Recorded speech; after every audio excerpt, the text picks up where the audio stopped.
그래서 동성애자 행동을 가만 보면 이제 지난번에 내가 보여드린 그 자료죠. 드라반트가 쓴 거 보면 이런 능력을 보면 좀 미숙해요. 잘 운다든가 운동을 적게 한다, 짝이 없다, 여행을 안 하려고 한다, 군대 안 갔다. 이게 이제 우리는 중요하죠. 이게 모험심이 적고 낙관적이지 않다, 냄새 맡는 거. 애들은 뭘 주면 냄새부터 맡는 게 있잖아요. 이게 어린아이 스타일이에요. 냄새 맡는 게. 이런 겁니다. 또 양심적이다. 이게 이제 차일드후드, 소아기의 특징이라고 볼 수 있죠. 이런 상태를 동성애자들이 많이 보인다 하는 것은 사실 같아요.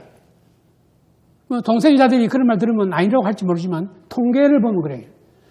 그 다음에 이제 그 유명한 그 아까 말씀 29년도에 동성애 유전자가 없다고 말한 그 사람이 또 뭘 조사했냐면 동성애자들한테 이런 걸 질문했어요. 있다 없다 질문한 다음에 동성애자, 이성애자하고 이렇게 구별해서 어떻게 차이 나는가 봤어요. 그랬더니 이 동성애자들한테 위험 행동을 많이 하고 담배를 많이 피고 대마초를 많이 사용하고 불행한 느낌이 많고 정신분열병이 많고 양극성장애, 조울병이 많고 ADHD, 주의력 산만 과잉운동장애, 천방지축 이게 동성애자들한테 많고 우울증이 많고 외로움이 많고 경험이 많다. 경험 개방성. 뭐든지 경험해 보려고 그래요. 이게 호기심하고 같으죠. 그래서 위험하게 되는 수가 많습니다. 그리고 섹스 파트너 수가 많아요. 이상해. 그러니까 이게 이제 물러나다는 뜻이죠. 이런 것이 있다는 것을 이제 통계적으로 이렇게. 동성애자 개인은 나는 뭐 이런 거 안 해. 라고 할 수 있어도 이 통계적으로 보면 이게 많아요. 이게 40만 명을 넘게 조사한 거니까 상당한 신빙성이 있죠. 그렇지만 이런 얘기는 말하자면 뭐 요즘 세상에 정신 건강 문제가 굉장히 관심사고 요즘 그 정신과 의사들의 바빠졌잖아요. 아시다시피. 그리고 무슨 우울증, 공황 이런 것이 그냥 화제가 되고 나도 공황장애 있어 이런 말이 많고 난 상처받았어 이런 말도 유행하고 공감해주자 위로해주자 이런 말이 많고 요즘 그래서 이제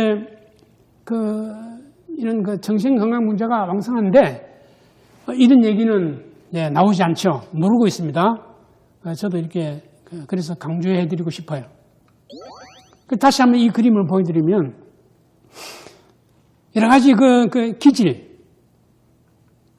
이게요 전부 다 이렇게 현대 상태이기도 하지만 기질 요소가 많습니다. 타고나는 어떤 기질의 문제가 있어요.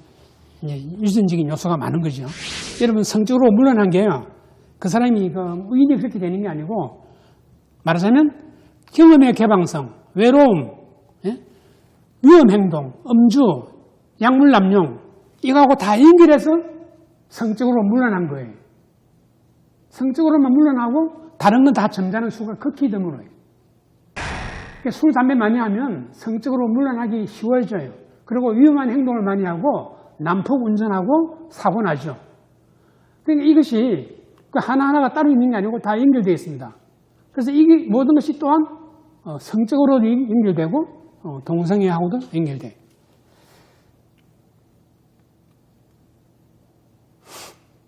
그래서 이제 은연을 종합해 보면 인생의 그 주기에 있어서 어린 시절 어린 엄마와 관계부터 시작해서 애착 관계부터 해서 아버지 관계, 남자끼리 여자끼리의 동무끼리의 관계, 사춘기, 결혼, 연애 걸기 이 모든 과정에 걸쳐서 이제 이렇게 발전해야 되는데 성장해야 되는데 퇴행하거나 중단하거나 어릴 때 상처를 받았거나 또 유전적으로 어떤 그 특성이 갖고 있거나 그리고 이제 어떤 자폐적 경향이 생기거나 이런 그 발달의 문제가 있어서 노이로제도 생기고 또 어떤 그 종류의 사람에게는 동성애가 발달하고 이렇게 된다 이 얘기입니다.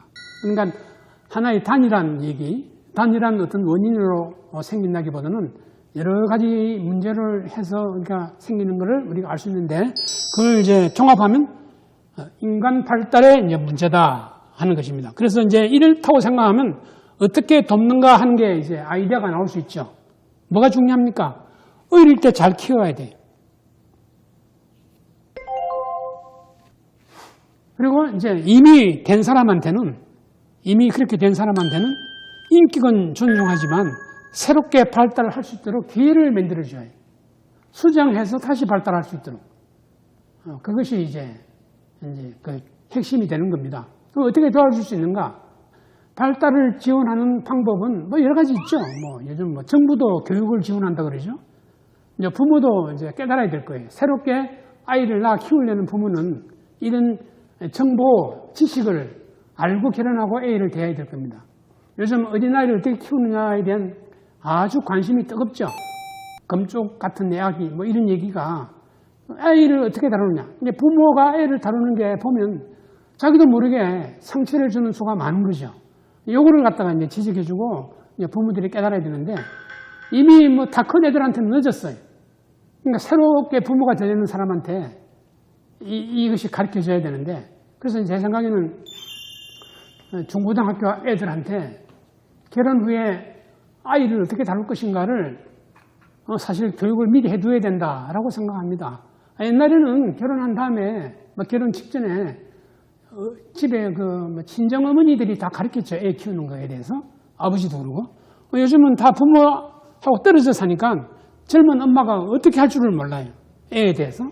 자기 내키는 대로 좋은 줄 알고 하고 책 보고 하는데 이걸로서는 좀 부족하고 그 방법이 원만하지 않기 쉽죠. 요거는 그냥 재미삼아 보여드리는데요. 이 천재들에게 여러 가지 정신적인 문제가 많다는 얘기입니다. 이 중에 상당수는 또 동성애자들이에요. 여러분 그래서 이제 동성애자들에게 천재들이 많은데 그걸 봐서라도 정상이다라고 주장하는 말들이 있기 때문에 그렇습니다. 예, 천재들에게 비정상적인 경우가 많아요. 그렇다고 해서 그 비정상적이 옹호되는 건 곤란해요. 광기, 이제 천재들에게 광기가 있다 그래서 그럼 내가 광기를 발휘하면 천재가 되느냐? 그건 아니거든요. 그러니까 절대로 구분해 생각해야지.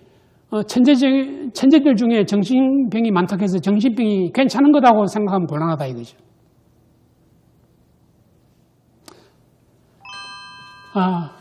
이거는 어떤 커밍아웃 한 사람 얘기인데, 자기가 동성애자고 레즈비안이고 그렇게 살다가 어느 날 커밍아웃하고 이제는 떳떳하게 산다.